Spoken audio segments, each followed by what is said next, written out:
जालन्यात संतप्त शेतकऱ्यांनी कृषी अधीक्षक कार्यालयासमोर उधळले निवेदन। फळबागांचे अनुदान मिळत नसल्याने शेतकरी झाले आक्रमक। आज दिनांक 27 जून 2024 वार गुरुवार रोजी दुपारी 2 वाजता जालना येथील कृषी अधीक्षक कार्यालयासमोर भोकरदन तालुक्यातील थिगळखेडा येथील काही शेतकऱ्यांनी निवेदना फेकत आपले आंदोलन केले आहे।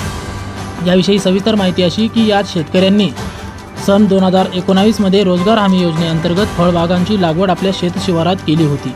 मात्र या शेतकऱ्यांना अद्यापपर्यंत कुठलेही अनुदान संबंधित कृषी विभागाकडून मिळाले नसल्यामुळे या संदर्भात या शेतकऱ्यांनी मागील 3 ते 4 वर्षापासून रीतसर कृषी अधीक्षक कार्यालय जालना यांच्याकडे निवेदने देऊन मागणी केली। मात्र कुठलाही प्रतिसाद न मिळाल्यामुळे या शेतकऱ्यांनी आज आक्रमक पवित्रा घेत दिलेल्या निवेदना फेकत हे आंदोलन केले आहे। याप्रसंगी शेतकऱ्यांनी चक्क शेकडो निवेदने कृषी अधीक्षक कार्यालय जालना यांच्या कार्यालयासमोर फेकत आपला रोष व्यक्त करत कृषी अधीक्षक जालना यांचा जाहीर निषेध करत आपले फळबागाचे अनुदान तात्काळ मिळावे अशी मागणी केली आहे।